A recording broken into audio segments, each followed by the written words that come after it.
Assalamualaikum warahmatullahi wabarakatuh. Yang terhormat Bapak Pengawas dari Korwil Kecamatan Lojaret, yang kami hormati Bapak Ibu Dewan Guru SDN 1 Kelaban. Alhamdulillahirabbil alamin.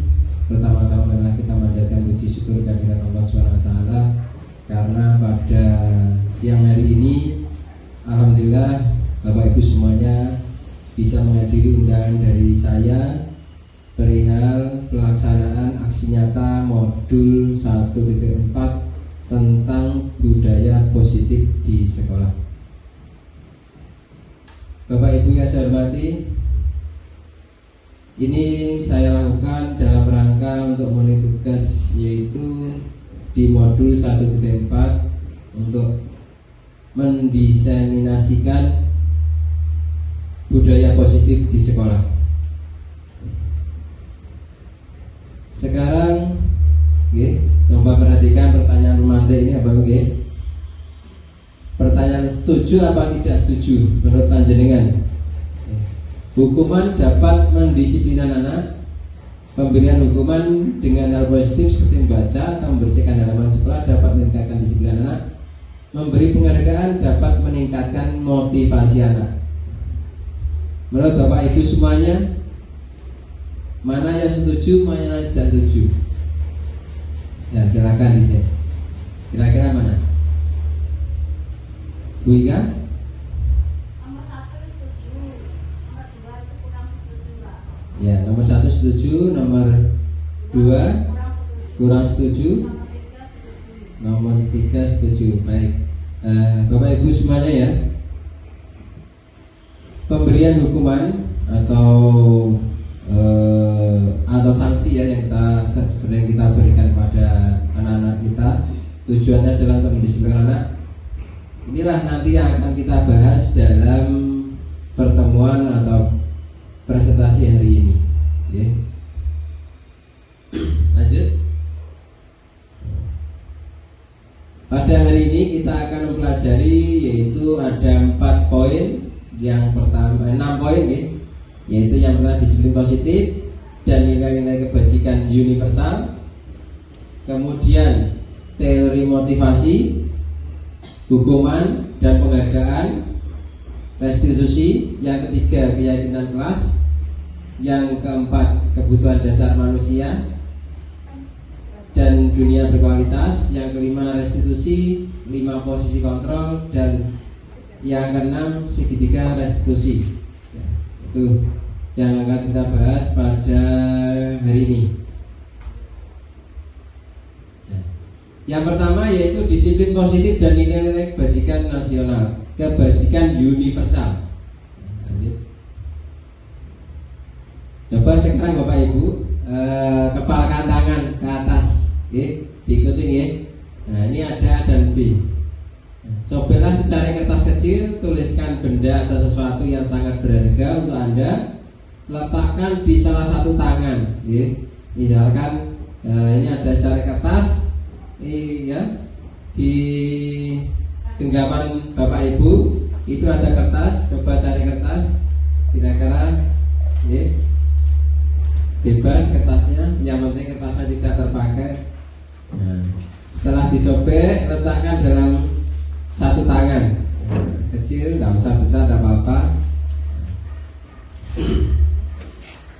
Kemudian teman Anda sebelahnya akan mencoba sekuat tenaga dengan berbagai cara. Kira-kira biasanya dengan apa? Itu bisa membujuk, mengancam, menghardik, merayu, menyuap agar kepala itu terbuka. Kira-kira yang sering kita gunakan apa? Merayu, ya. Merayu itu kalau mungkin dengan seseorang yang sangat dekat dengan kita. Tapi misalkan dengan orang yang kurang dekat. Nah, itu bermacam-macam. Nah, itulah salah satu contoh. Ini perubahan paradigma ya. Ini adalah contoh bagaimana misalkan kertas itu adalah secara kertas itu adalah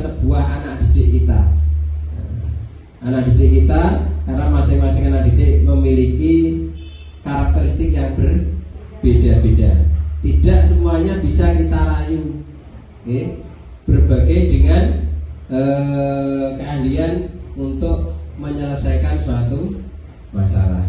Lanjut.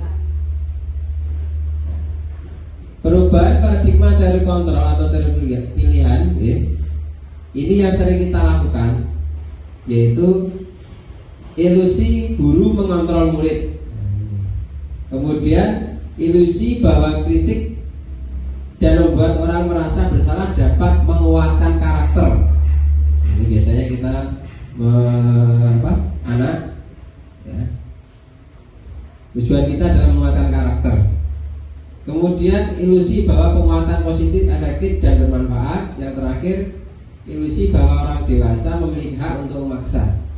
Ini yang sering digunakan bapak ibu guru dalam pembelajaran. Ini paradigma yang teori kontrol. Apa yang kita rubah? Yaitu perubahan dari teori kontrol sebelumnya stimulus respon menjadi teori kontrol. Ini perbedaan antara stimulus respon dan teori kontrol. Kalau teori stimulus respon, realitas kebutuhan kita sama. Jadi satu anak kita samakan kebutuhannya. Tapi kalau teori kontrol, kebutuhan masing-masing anak berbeda. Semua orang melihat hal sama, setiap orang memiliki gambaran yang berbeda-beda. Jadi anak itu yang sebelumnya kita samakan, persepsinya, kita harus mengetahui bahwa setiap anak memiliki karakteristik yang berbeda. Kemudian orang lain bisa mengontrol saya. Kalau teori kontrol, hanya Anda yang bisa mengontrol diri Anda. Pemaksaan ada pada saat bujukan gagal. Kolaborasi, konsensus menciptakan pilihan baru. Jadi kolaborasi bisa dengan rekan sejawat atau bisa juga dengan anak didik kita. Model berpikir menang kalah. Ini kalau model berpikir teori kontrol menang. Tidak ada yang salah, semuanya benar. Yang kita bahas lagi adalah disiplin. Tadi kita bahas disiplin, Apa arti disiplin? Disiplin berasal dari bahasa Latin yaitu disiplina, artinya belajar. Makna asal dari kata ini adalah berkonotasi dengan disiplin diri dari murid-murid Sokrates dan Plato. Disiplin membuat orang menggali potensinya menuju sebuah tujuan apa yang dihargai. Namun dalam budaya kita, makna kata disiplin telah berubah. Sesuatu yang dilakukan pada orang lain, untuk mendapatkan kepatuhan. Ini biasanya kita mendisiplinkan. Mendisiplinkan berarti kan agar anak patuh, Padahal arti sebenarnya dari disiplin adalah belajar. Berarti saat ini mindset kita sudah salah, Disiplin itu kalau artinya itu belajar, tapi kita kebanyakan disiplin adalah agar patuh, manut. Nah, seperti itu yang kita. Nah, maka dari itu mindset kita harus kita rubah. Kecenderungan umum adalah menghubungkan kata disiplin dengan ketidaknyamanan, bukan dengan apa yang kita hargai atau mencapai suatu tujuan mulia. Itu. Kemudian nilai-nilai kebajikan universal. Sebenarnya dalam kehidupan sehari-hari, nilai kebajikan universal itu sudah kita laksanakan, tapi mungkin kita tidak merasa. Dalam pembelajaran sudah kita laksanakan juga, cuma mungkin tidak berfokus. Ini nilai kebajikan adalah sifat-sifat positif manusia yang merupakan tujuan mulia yang dicapai setiap individu. Nilai tersebut bersifat universal, lintas bahasa, suku bangsa, agama maupun latar belakang. Makanya bisa diterima seluruh masyarakat internasional. Itu nilai-nilai kebajikan universal. Kalau masih diterima di lingkungan tertentu, di lingkungan lain tidak diterima, maka bukan kebajikan universal. Nilai-nilai kebajikan yang dicapai setiap anak Indonesia kita kenal dengan profil pelajar Pancasila. Ada 6. Profil yang pertama, beriman, bertakwa kepada Tuhan Yang Maha Esa dan berakhlak mulia. Kemudian mandiri, bernalar kritis, berkepemimpinan global, bergotong royong dan kreatif. Kenapa beriman ini selalu kita tempatkan pada poin yang pertama? Halo Ibu, monggo. Kira-kira apa? Ada yang bisa jawab? Ya, berikan monggo. Mikir di siapa yang mau jawab? Coba. Kenapa beriman, Kurian? Kenapa? Kalau beriman itu diletakkan pada poin yang pertama.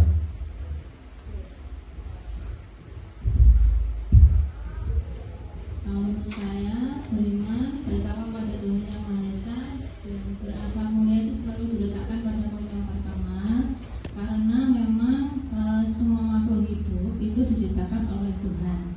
Jadi memang tujuan kita sebagai khalifah, sebagai penjaga bumi ini, memang tujuannya itu tetap berpusat pada Tuhan.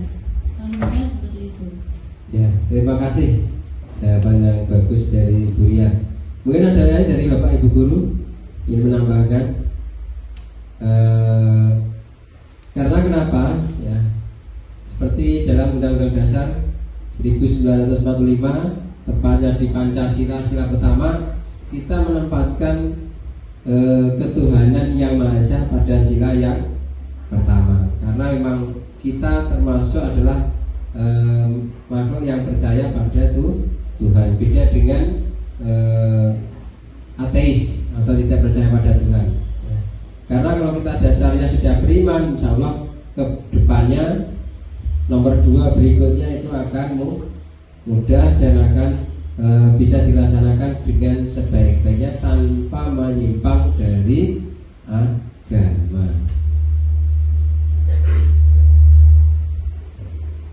Lanjut pada pembelajaran kedua, yaitu teori motivasi hukuman dan penghargaan serta restitusi. Lanjut. Teori motivasi perilaku manusia itu ada 3. Jadi motivasi perilaku manusia ada 3. Yang pertama, untuk menghindari ketidaknyamanan atau hukuman. Pernah buatan Bapak Ibu kira-kira motivasi perilaku manusia untuk menghindari ketidaknyamanan atau hukuman. Panjenengan ketika sekolah dulu atau dalam kehidupan sehari-hari pasti dilakukan, ya. Bagaimana agar tidak dimarahi ibu, bagaimana agar tidak melakukan kesalahan ketika di sekolah, tidak dapat hukuman dari bapak ibu guru, ya. Kalau di jalan bagaimana agar tidak ditilang oleh penegak hukum, yaitu polisi. Ini pasti pernah kita lakukan. Kemudian yang kedua, untuk mendapatkan imbalan dari orang lain. Ini pasti, karena memang kita bekerja pasti ingin mendapatkan upah atau imbalan, yaitu berupa uang, ya. Kemudian yang ketiga, untuk menghargai diri sendiri. Ini pernah atau tidak terlintas di benak Bapak Ibu? Menghargai diri sendiri. Jadi contoh nyata apa Bapak? Membeli barang yang kita inginkan.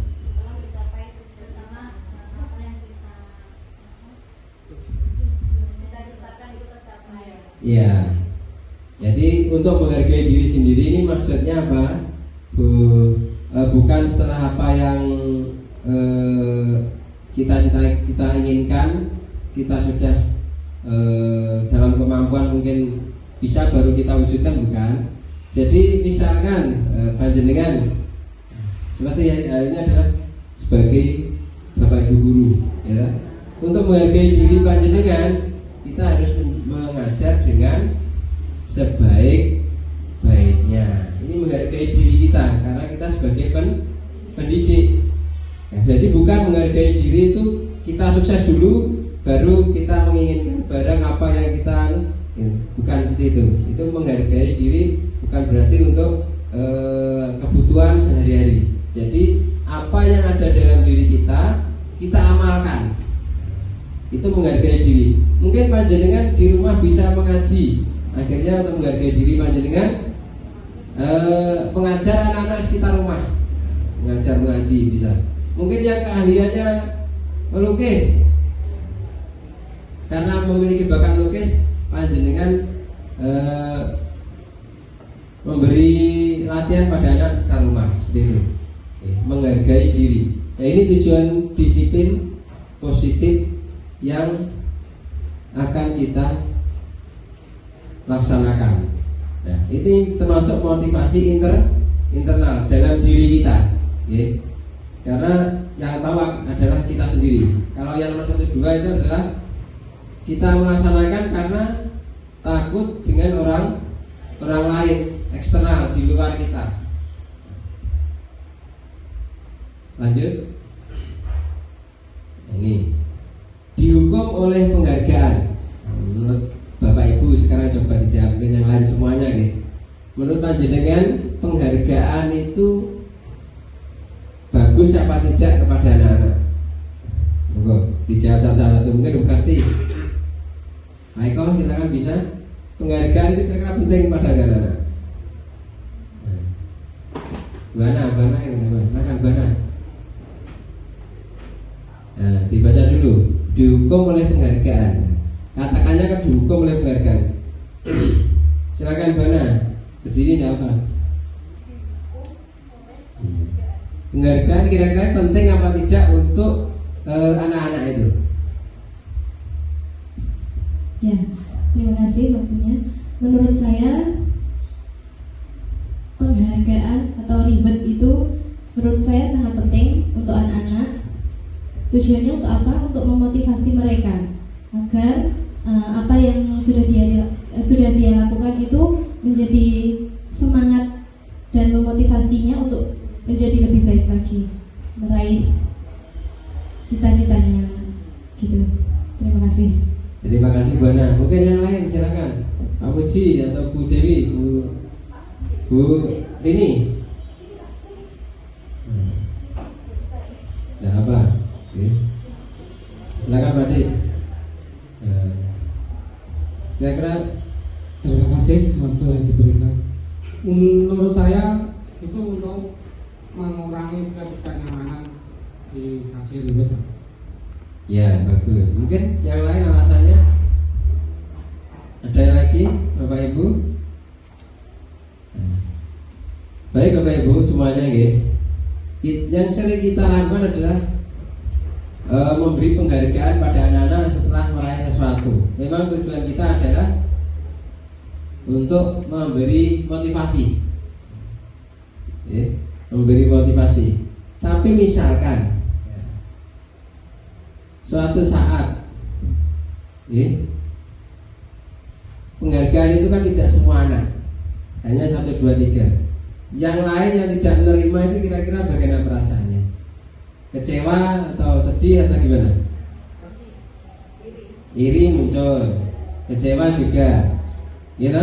Terus suatu saat yang mau misalkan penghargaan kita berikan pada 1, 2, 3, jadilah si nomor 3 ini semester berikutnya tidak dapat, diganti, atau yang nomor 2 tidak dapat, diganti teman yang lain.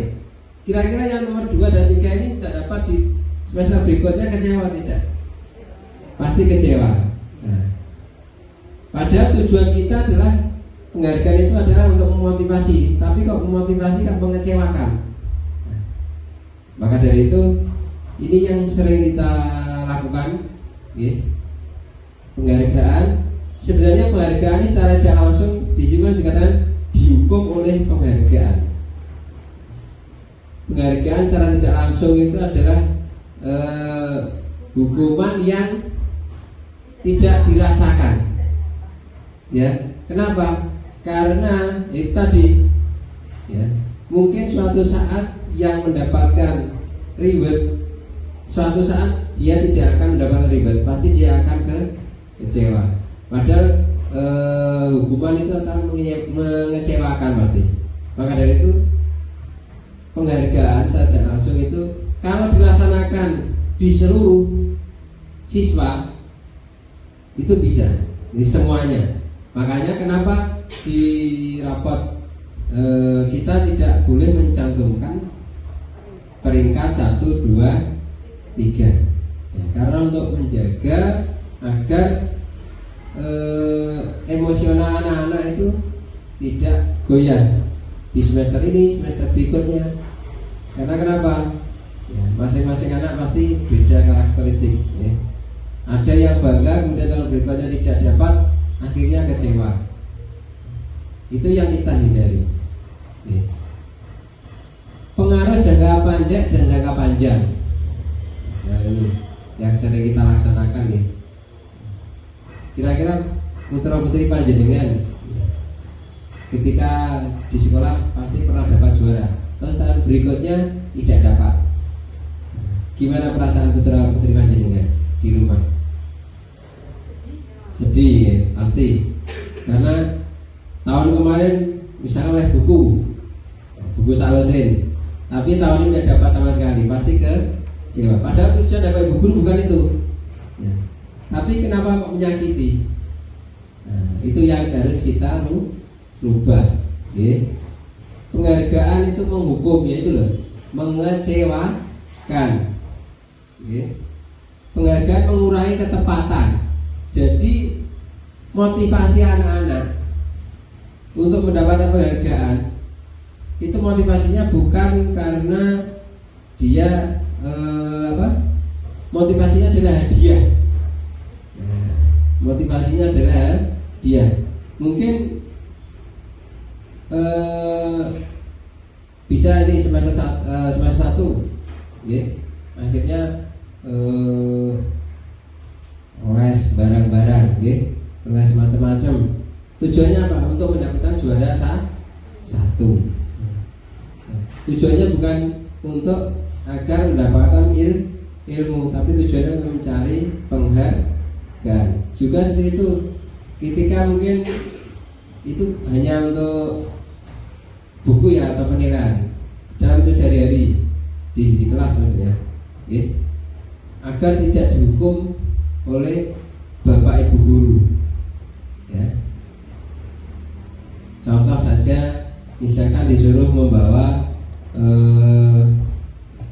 yang dalam kehidupan sehari-hari di lingkungan sekolah, ya. Contoh aja infak setiap hari Jumat. Ya. Ada sebagian anak itu tidak sadar atau ada yang kesadaran diri bahwa ada yang membawa karena takut, karena nanti dihukum, diabsen, sehingga gue sopo. Nah seperti itu. Jadi masing-masing motivasi anak itu berbeda. Itu dia melakukan itu karena agar tidak mau dihukum. Penghargaan tidak efektif tadi ini, seperti yang saya katakan di awal. Kemudian penghargaan merusak hubungan. Ini contohnya gimana kalau bisa merusak hubungan? Sama teman bisa, sama guru bisa ya. Nah akhirnya nah, pasti itu kan merusak hubungan. Dia ini sing diperhatikan aku, saya kau lah gak diperhatikan nih. Nah pasti itu akan merusak hubungan. Nah, itulah. Lanjut. Kemudian penghargaan menurunkan kualitas, yaitu tadi tujuannya adalah dia tidak belajar dengan kesadaran dirinya, tapi hanya untuk meraih sesuatu, yaitu berupa penghargaan atau imbalan. Penghargaan mematikan kreativitas anak karena memiliki imbalan. Ada yang diinginkan. Kemudian penghargaan mengurangi motivasi intrinsik. Tadi apa itu motivasi intrinsiknya? Yaitu diri sendiri. Nah, kemampuan diri itu akhirnya akan hilang, kepercayaan dirinya akan hilang.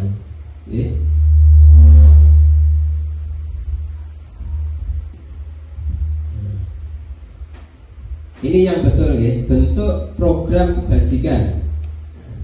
Dalam memberikan apresiasi atau pengakuan perlu diingat beberapa hal. Yang pertama, beri pengakuan secara khusus, beri pengakuan secara pribadi, beri pengakuan pada semua murid secara bergantian. Misalkan kalau dalam mengajar, anak yang menjawab betul ya kita beri nilai bagus, bisa. Tapi yang lain yang tidak, ya jangan kita rendahkan. Itu goblok, gak bisa jawab, ya itu salah. Itu. Kemudian konsisten itu kalau memberi penghargaan keseluruhan ya keseluruhan diberi. Itu. Kemudian lanjut fokus pada proses. Jadi bukan hasil. Makanya yang kita nilai itu bukan hasilnya, tapi proses ketika pembelajaran atau ketika melakukan suatu pelajaran gitu. Lanjut adik. Ini coba Bapak Ibu Panjar Kirsani yang pilih mana yang hukuman, mana yang konsekuensi. Nah, coba dilihat.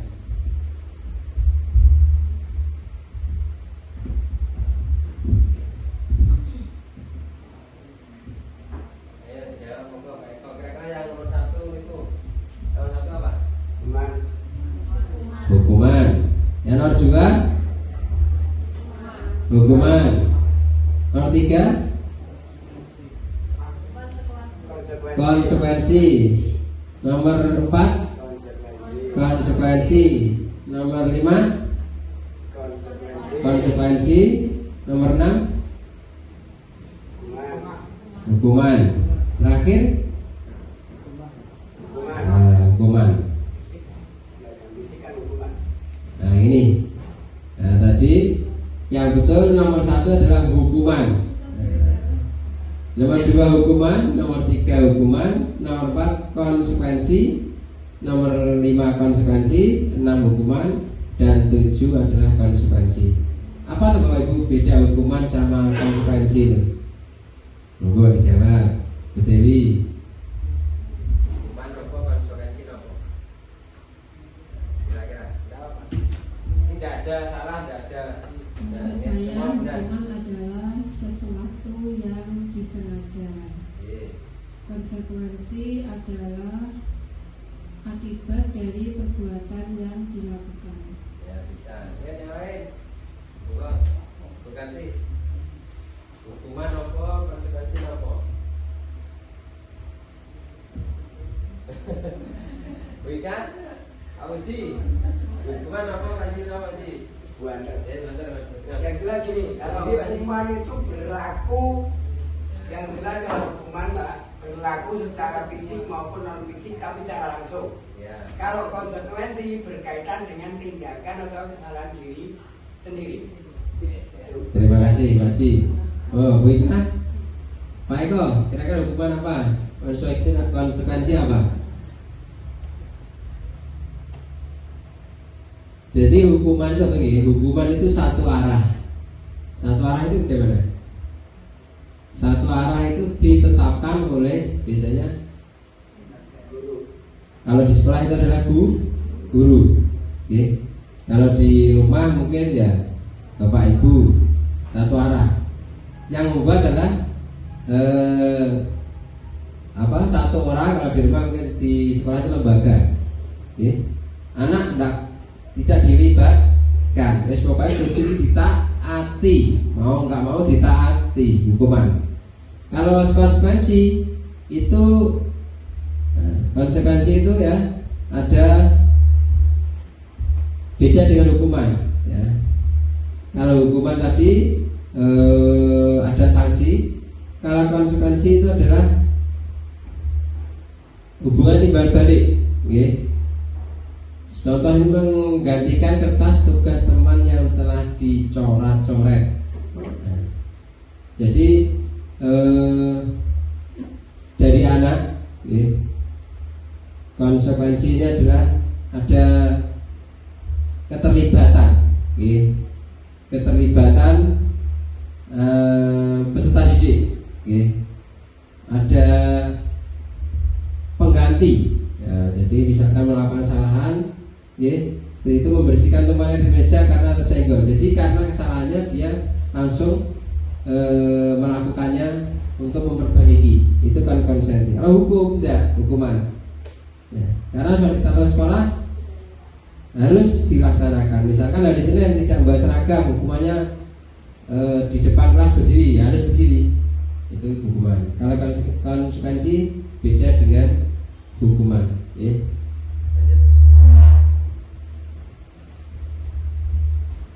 Ini rinciannya, rincian hukuman dengan konsekuensi. Hukuman sesuatu yang menyakitkan harus terjadi. Kalau konsekuensi sesuatu harus terjadi. Kalau hukuman membuat anak sakit, kalau konsekuensi membuat anak merasa tidak nyaman dalam jangka waktu pendek. Kalau hukuman jangka waktu lama. Hukuman anak menjadi disiplinan, kalau konsekuensi anak menghargai disiplin. Kemudian yang terakhir, kalau hukuman itu anak merasa marah, bersalah, dipermalukan, merasa tak dihargai. Kalau konsekuensi kehendak dibuat tidak nyaman, diasingkan untuk sementara.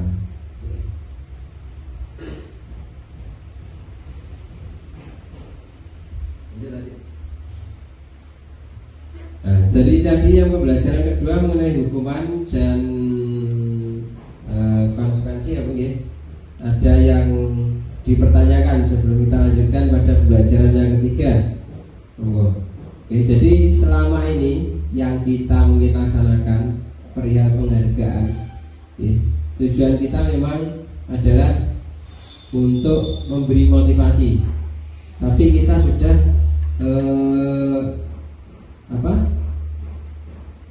sudah melebar terlalu jauh. Padahal itu secara tidak langsung adalah mengecewakan anak. Terus disiplin tadi, disiplin tujuan kita untuk mematuhkan anak, tapi arti disiplin adalah belajar. Jadi harusnya anak itu sadar dari dirinya sendiri tanpa ada paksaan, ya, seperti itu. Sekarang lanjut pada keyakinan kelas. Ini, mengapa tidak peraturan saja, mengapa keyakinan kelas? Contoh, mengapa kita memiliki peraturan harus menggunakan helm bila mengendari kendaraan roda 2? Mengapa kita memiliki peraturan 3M, mencuci tangan, menjaga jarak, menggunakan masker ketika pandemi berlangsung? Mengapa kita memiliki peraturan harus datang tepat waktu pada saat mengikuti pelatihan? Ini, ya. Kira-kira Bapak Ibu, beda peraturan dengan keyakinan kelas itu apa nih? Peraturan dan keyakinan kelas itu apa? Hampir sama dengan tadi, hukuman dengan, ya hampir sama. Kalau peraturan, dan lanjut tadi, ini yang paling kecil adalah peraturan kelas. Naik lagi keyakinan kelas, lingkungan positif, budaya positif. Kalau sudah budaya itu berarti kira-kira gimana? Sudah terbiasa kita jalan. Nah, budaya ini dari mana? Dari lingkungan yang positif. Terus ke bawah keyakinan kelas, peraturan kelas. Jadi peraturan kelas, ya, itu peraturan yang dibuat oleh lembaga, harus ditaati satu arah tadi, satu arah. Anak siapapun, bagaimanapun, dari suku apa, bangsa apa, semua harus patuh. Kalau keyakinan kelas, lanjut tadi. Keyakinan kelas, terus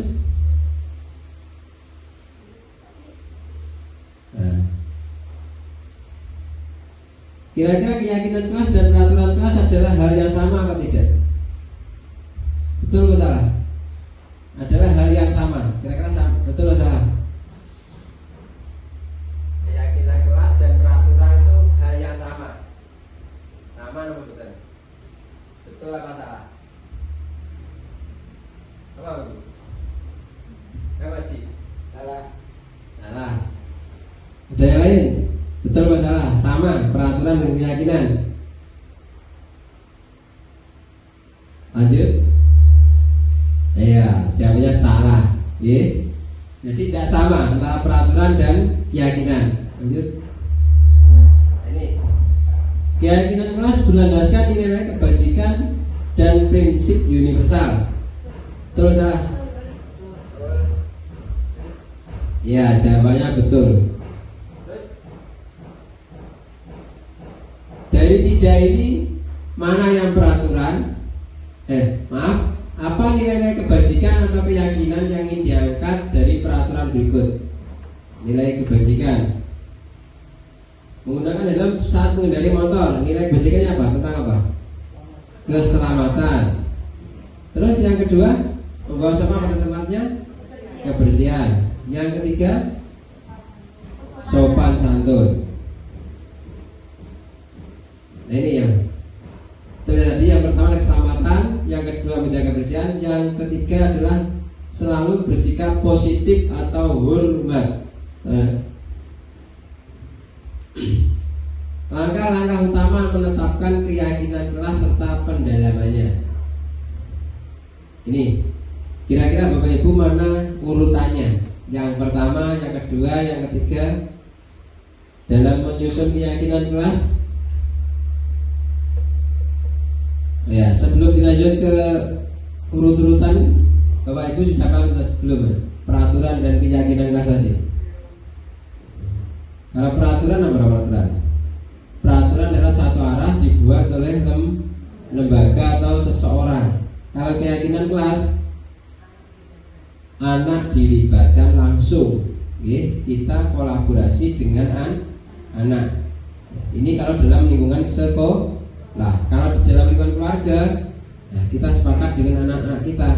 Apa yang tidak boleh, apa yang dibolehkan, kita sepakati bersama. Itu namanya keyakinan kelas di kelas. Kalau di rumah keyakinan keluarga. Coba Ibu mana kira-kira yang nomor satu mana dulu? Meninjau ulang keyakinan kelas dari waktu ke waktu. Terus yang kedua, Putih, Bapak Ibu.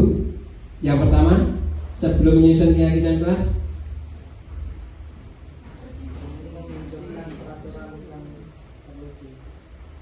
yang pertama berdiskusi, atau yang kedua berdiskusi menunjukkan peraturan yang perlu taati pada kelas. Nah, kita lanjut tadi. Biar langsung ini muncul. Yang pertama adalah berdiskusi memunculkan peraturan-peraturan yang perlu ditaati. Jadi misalkan dalam kelas itu peraturan apa aja yang perlu ditaati. Kemudian yang kedua, mengubah peraturan menjadi kalimat positif. Contoh nomor satu. Nomor satu, dilarang mengambil barang milik orang lain. Kemudian yang kedua, apalagi contoh peraturan di kelas, buang sampah pada tempatnya. Terus satu lagi, tiga peraturan, dilarang coret-coret. Ini termasuk peraturan. Terus kita rubah menjadi kalimat positif. Kalimat positifnya apa? Tadi dilarang mengambil barang milik orang lain. Kalimat positifnya dilarang dirubah ke kalimat positif. Itu kan masih kurang. Masih itu peraturan yang dibuat di kelas. Dilarang mencuri. Kan dilarang mengambil barang milik orang lain, kita positifkan dilarang mencuri. Kemudian buanglah sampah pada tempatnya. Kalimat positifnya jagalah kebersihan. Yang terakhir tadi apa?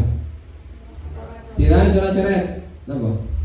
Jagalah kebersihan atau jagalah keindahan. Itu salah satu kalimat positif. Ya. Kemudian yang ketiga, mencarikan kebajikan. Nah, tadi yang pertama dilarang mencuri. Itu kira kebajikannya apa? Jujur. Nah, bagus jujur ini. Kemudian yang kedua, buanglah sampah pada tempat atau jagalah kebersihan.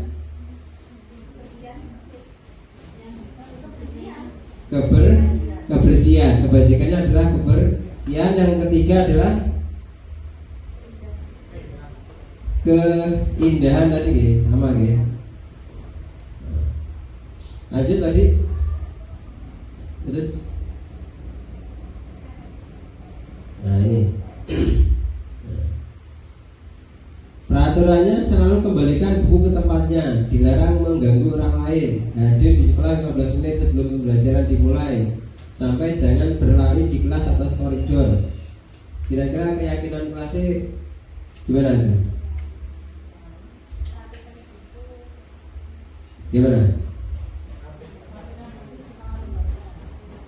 Rapikan buku setelah membaca. Terus yang kedua, dilarang mengganggu orang lain. Bisa juga jagalah ketertiban. Hadir di sekolah 15 menit sebelum pembelajaran dimulai. Hadir tepat waktu. Dilarang melakukan kekerasan.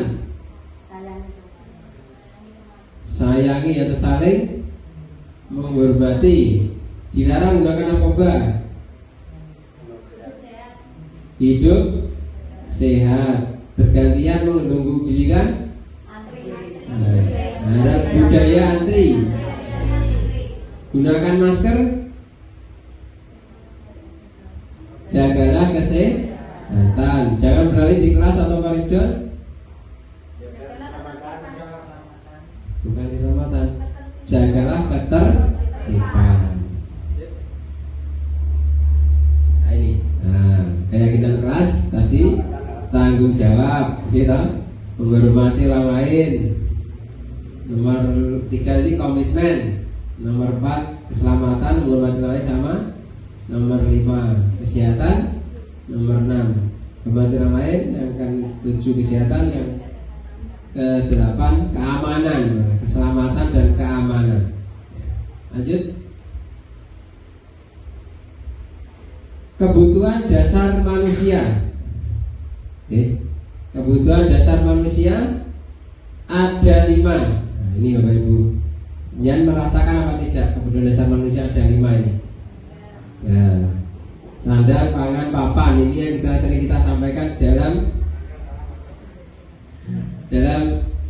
hidup sehari-hari. Oke. Padahal tidak hanya sandang, pangan, papan saja. Itu kebutuhan pokok, okay? Kebutuhan primer. Kebutuhan dasar manusia ada 5. Yang pertama kebutuhan bertahan hidup.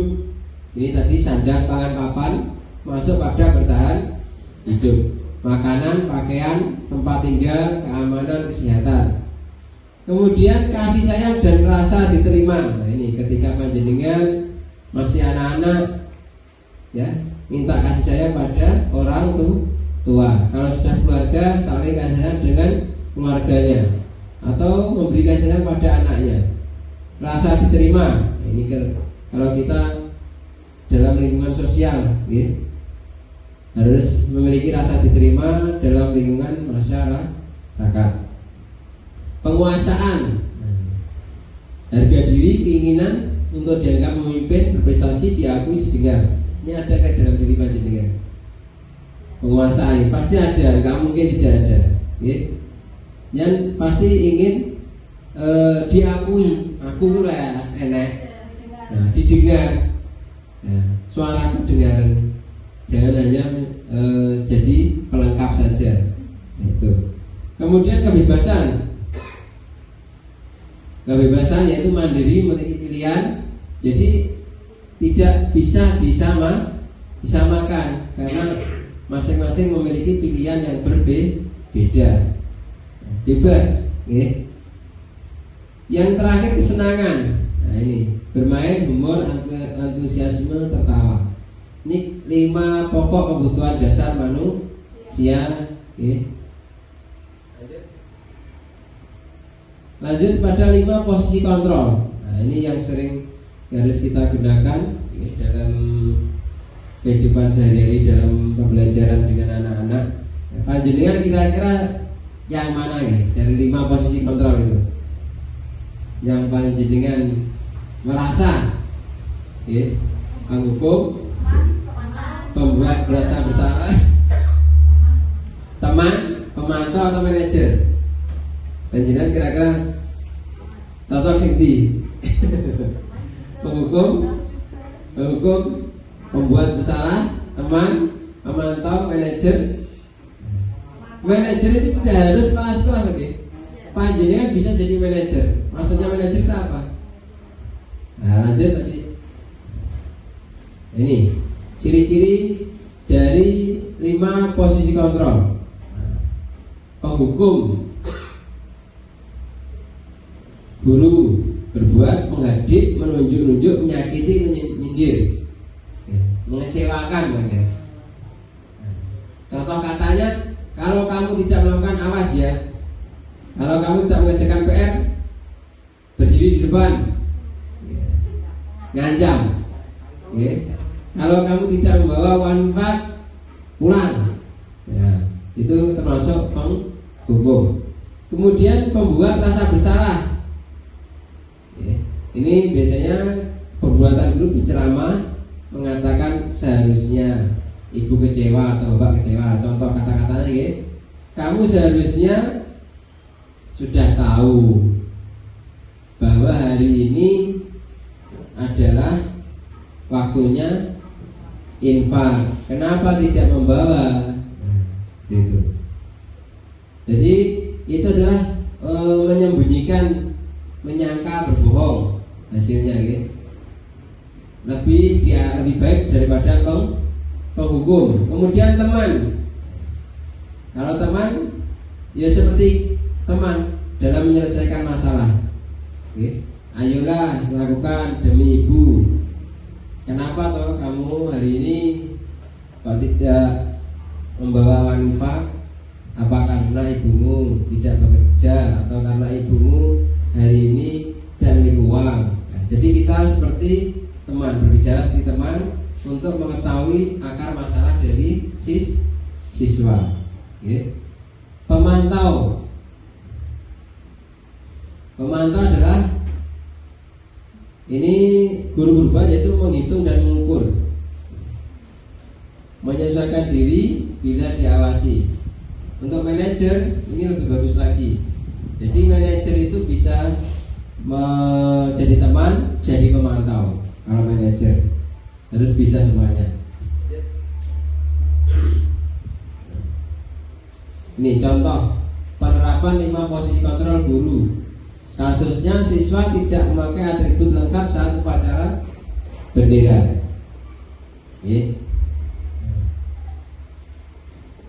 Hormat pada bendera selama 1 jam, karena ini adalah posisi panjenengan sebagai penghukum. Kalau pembuat rasa bersalah, berapa kali ibu bapak harus memberitahu kamu selalu saja mengecewakan ibu dan bapak. Maksudnya merasa bersalah itu agar anak merasa bersalah, tidak langsung menghakimi. Kemudian teman, ayo dong ikuti aturan sekolah. Tolong bantu ibu bapak ya, sekali ini saja. Lain kali jangan buat seperti ini lagi. Jadi seperti kita ngobrol dengan teman sendiri, tidak menunjukkan kesalahan anak. Jadi anak itu merasa tidak dihukum, seperti diajak ngobrol. Kalau pemantau, kamu sudah melanggar peraturan sekolah, kamu tahu konsekuensinya apabila melanggar, ya, gitu. Yang terakhir sebagai manajer, apakah kamu tahu kesalahanmu? Kira-kira bagaimana kamu memperbaiki kesalahanmu? Seperti yang kemarin saya laksanakan pada restitusi yaitu pada Ica dan Vicky itu termasuk adalah posisi sebagai manajer.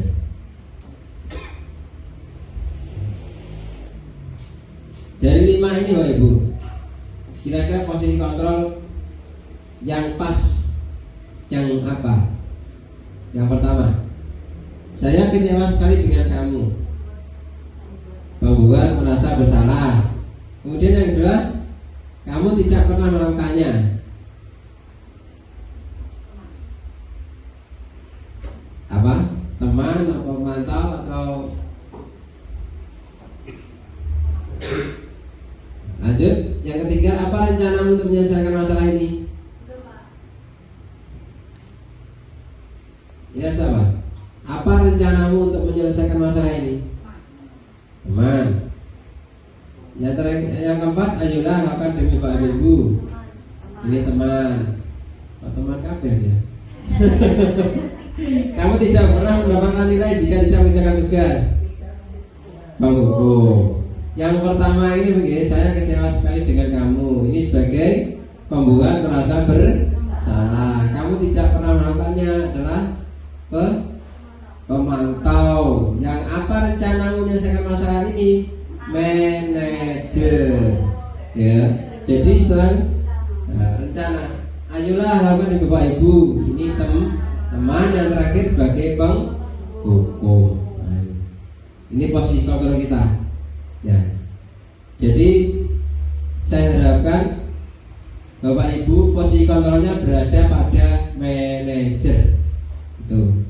Ya, manajer itu bisa menjadi teman, bisa menjadi pemantau, ya.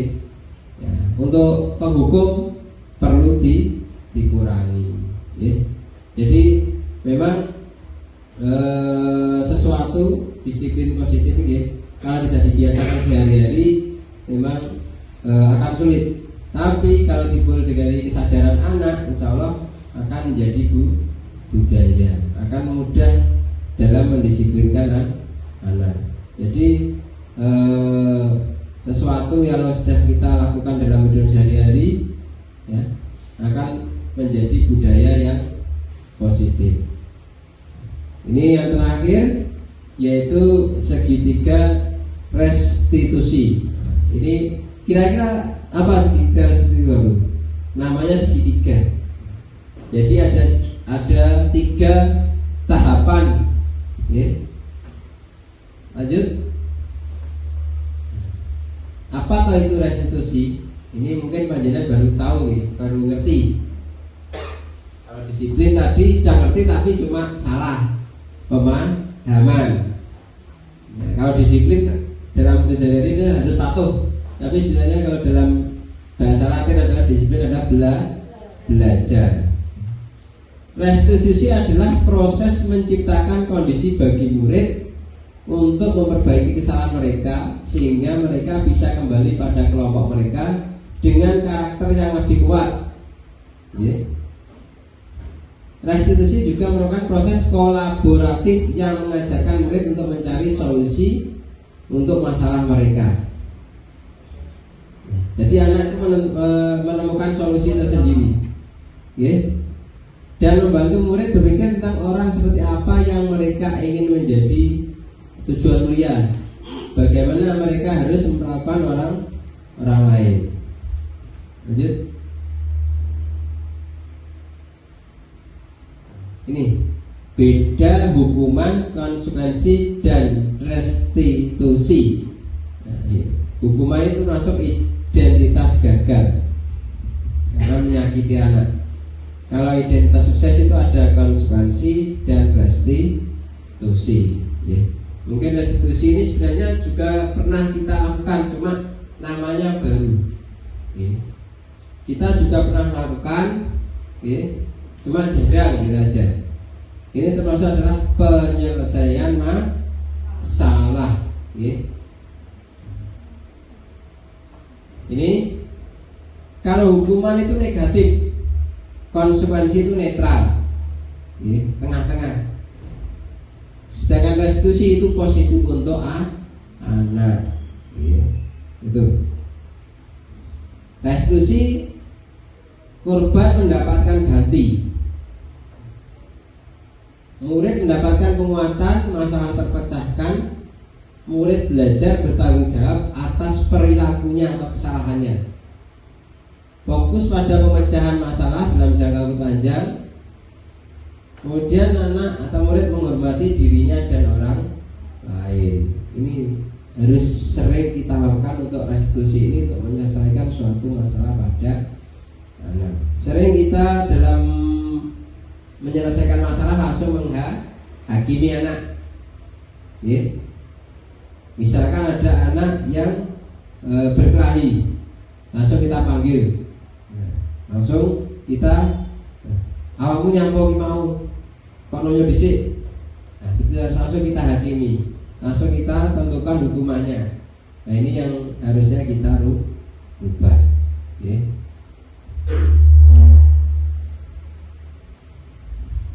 Ciri-ciri restitusi.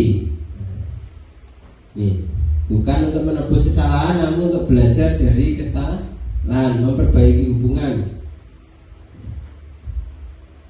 Tawaran, bukan paksaan.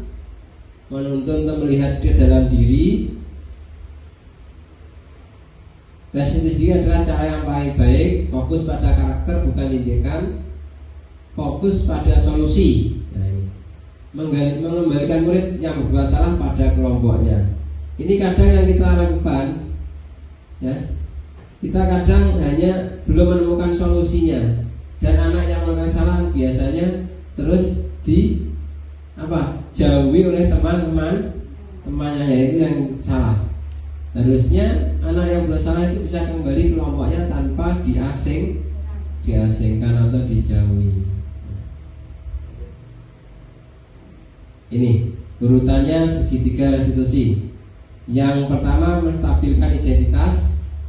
Yang kedua, validasi kebutuhan atau validasi kesalahan. Yang ketiga, menanyakan keyakinan. Ini contoh menstabilkan identitas. Guru berkata, berbuat salah itu adalah hal yang manusiawi. Tidak ada manusia yang sempurna. Bapak ibu juga buat salah. Kita pasti menyelesaikan permasalahan ini. Sampai apakah kamu bersikap baik pada dirimu sendiri? Itu salah satu contoh kata-kata dalam menstabilkan identitas. Validasi kebutuhan atau validasi kesalahan. Itu contohnya, kamu bisa saja kan melakukan hal yang lebih buruk, tapi kamu tidak melakukan. Apa kamu bisa melakukan dengan lebih baik lagi besok? Kamu melakukan ini karena pasti ada alasan. Gitu biasanya. Menanyakan keyakinan. Jadi setelah kesalahan itu dilakukan, bagaimana untuk memperbaikinya? Itu tanyakan kepada anak.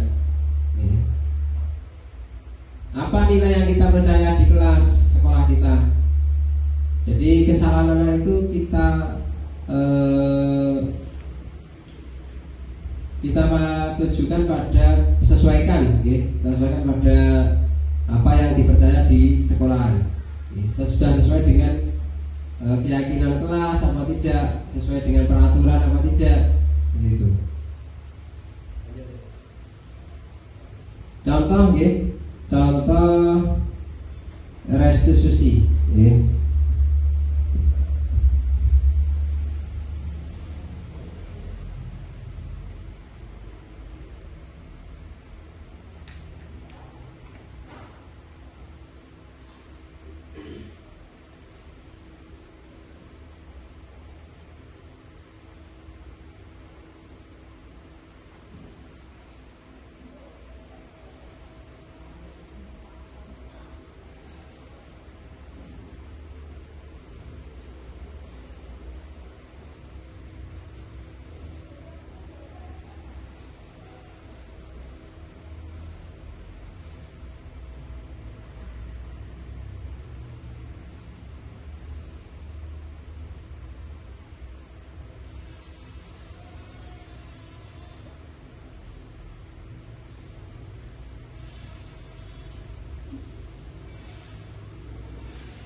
Ini bunyi contoh restitusi.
Ini adalah salah satu contoh kegiatan restitusi ya, Bang.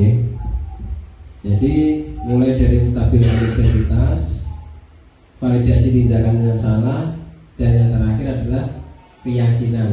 Jadi anak tidak merasa dihakimi atau disalahkan. Anak bisa menyelesaikan sendiri permasalahannya dan menemukan solusinya, dan anak juga tidak akan merasa diasingkan atau dijauhi oleh teman-temannya. Begitu Bapak Ibu, apa yang saya sampaikan hari ini. Dari hari ini mungkin ada pertanyaan atau perihal yang belum dimengerti. Ya Bapak sebagai ya, alhamdulillah saya mengucapkan terima kasih kepada Bapak Ibu semuanya atas kehadirannya dalam diseminasi aksi nyata modul 1-4 implementasi budaya positif di sekolah. Semoga bisa kita laksanakan di lembaga kita. Amin. Terima kasih. Wassalamualaikum warahmatullahi wabarakatuh.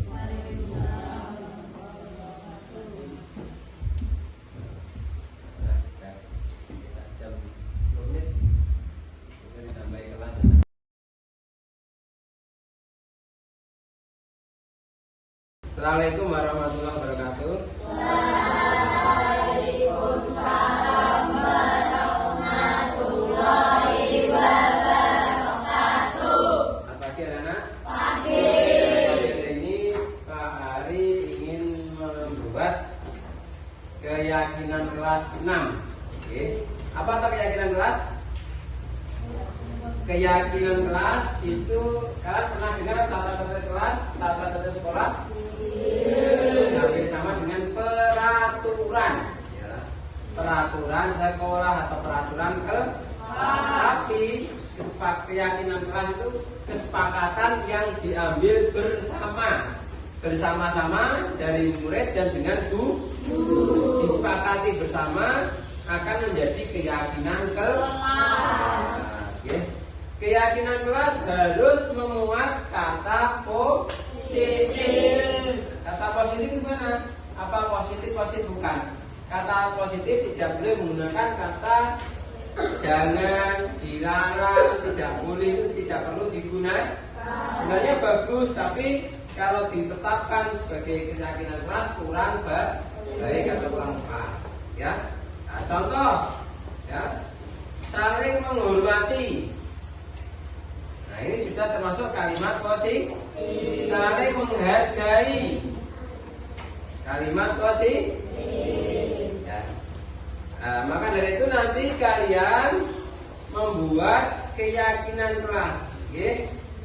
Keyakinan kelas ini nanti harus disepakati bersama, setuju bersama, kemudian kita jalankan bersama. Kalau sudah yakin mantap, baru kita jalan.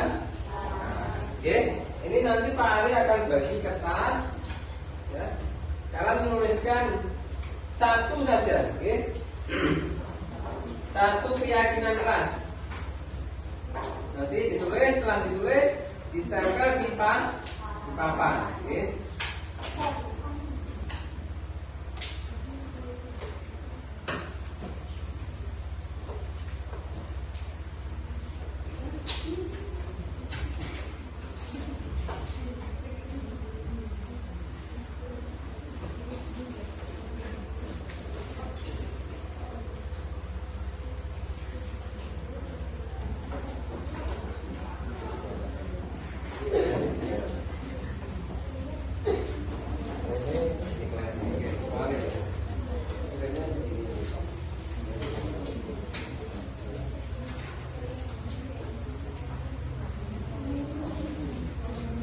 Ditulis satu keyakinan kelas.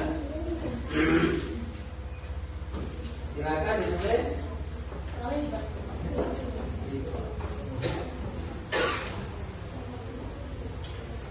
Ya.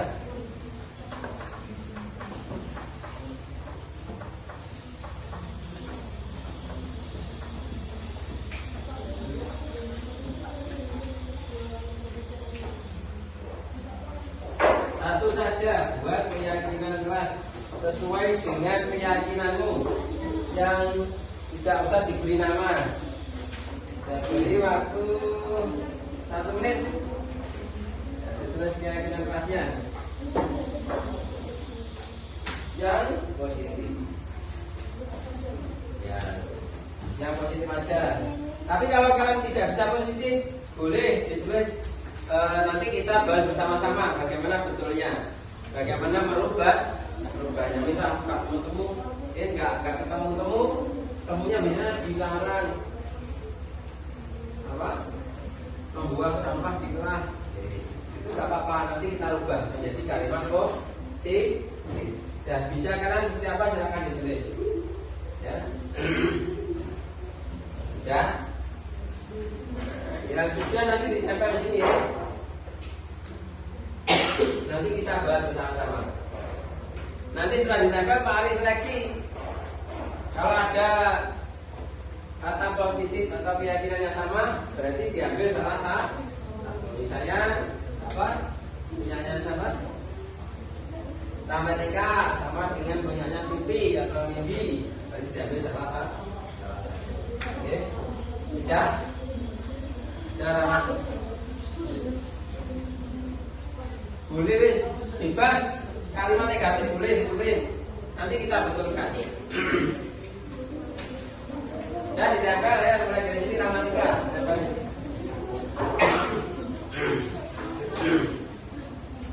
Tempel.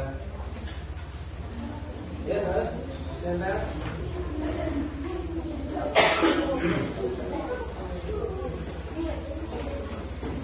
Ya. Ya.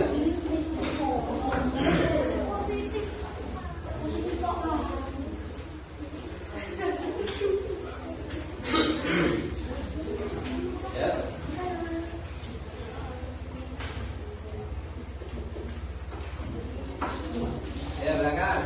Ya tempel.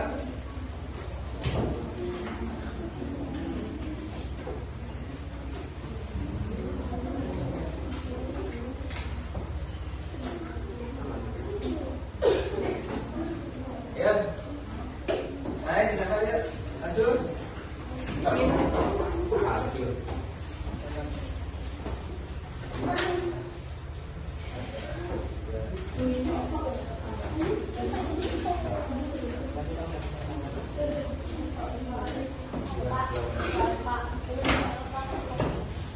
Harus pasti nggak apa, jelas-jelas nggak apa. Yo, nyampe, mas. Di bawahnya, nanti di bawahnya. Bawahnya.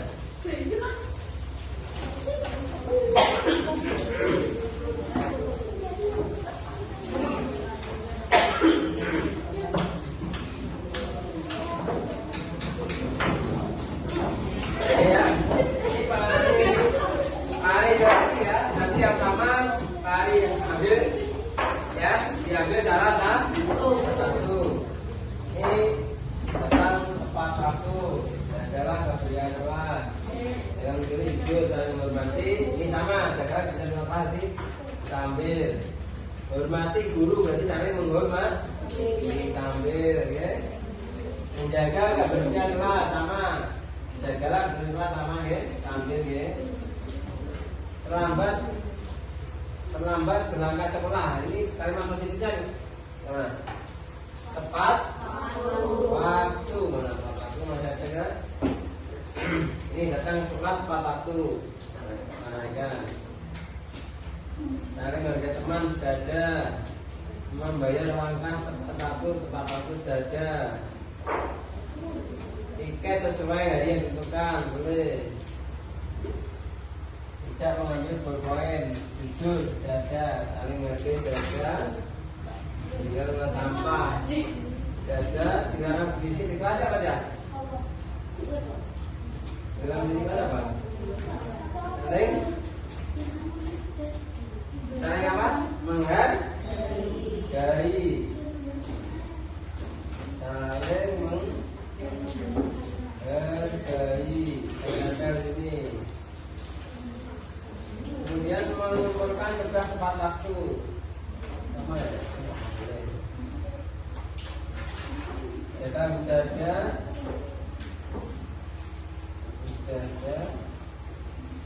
Tidak boleh bertengkar apa aja? Saling menghargai. Jadi keyakinan kelas yang kita buat sudah berapa ini? 8. Ya. Ini keyakinan kelas harus kita sepakati, kita jalankan dalam kehidupan sehari-hari di dalam kelas.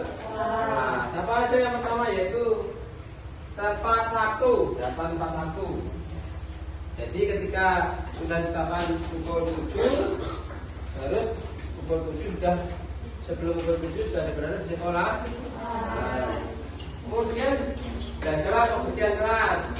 Oke.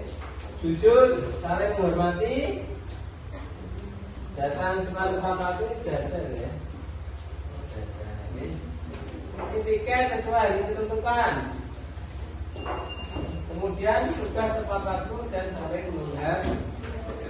Jadi, Nana, inilah kesepakatan yang keyakinan kelas yang kita buat. Oke. Kita harus saling menjalankan keyakinan ini bersama-sama. Oke. Terima kasih. Dari Bali. Assalamualaikum warahmatullahi wabarakatuh. Waalaikumsalam warahmatullahi wabarakatuh.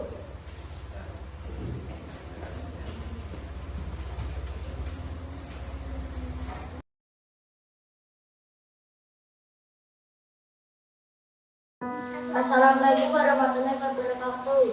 Perkenalkan, nama saya Vicky dari kelas 6. Assalamualaikum warahmatullahi wabarakatuh. Perkenalkan, nama saya Anti dari kelas 6. Warahmatullahi wabarakatuh. Nama saya Angga dari kelas 6. Assalamualaikum warahmatullahi wabarakatuh. Perkenalkan, nama saya Sasa dari kelas 6. Perasaan saya dalam membuat keyakinan kelas ini sangat senang sekali. Saya dalam membuat keyakinan kelas ini sangat senang sekali. Saya dalam membuat keyakinan kelas ini sangat senang sekali. Perasaan saya dalam membuat keyakinan kelas ini sangat senang sekali.